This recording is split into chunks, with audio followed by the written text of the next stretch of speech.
Hi, this is Bill Wiese coming to you again, and I want to share with you another real estate experience that I had.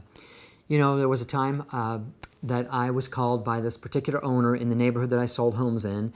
He wanted to interview me and a couple other people to list his home. Well, he was the owner of a large construction company, major construction company in California. And so during the listing appointment, he started asking me questions about the Bible. Now, he was not a Christian, but he almost asked in the sense of wanting to antagonize me because he knew I was a Christian. And he said, you know, that Bible's all wrong, it's lies, it's full of lies, and it's not proven, and so forth. So he began voicing his opinion about the Bible. Well, I decided to stand up to him and say, no, you're mistaken. And I started refuting his points that he was making. Well, this went on for about 2 hours, not even talking about the property.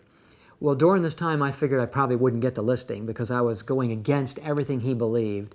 But I wasn't being condescending. I was just being strong on my viewpoint, and I had the facts to back it.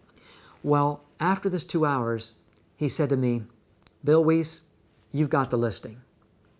To my surprise. I said, I'm surprised. He goes, listen. He said, you stood up to me, and you came back with a pretty good argument, pretty convincing. And he said, you didn't back down. So if you'll be that strong on selling my house, I know you'll be able to obtain a buyer for my property.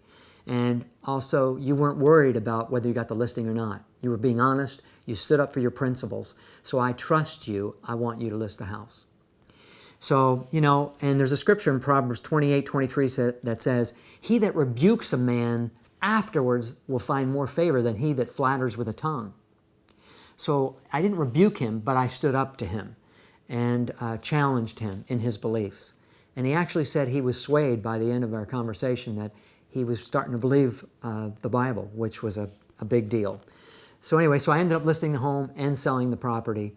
And I made a little bit more headway with him through the time getting to know him. So the point is, stand strong to your convictions. Don't back off. Just be honest with people, and you'll find favor with God and with man.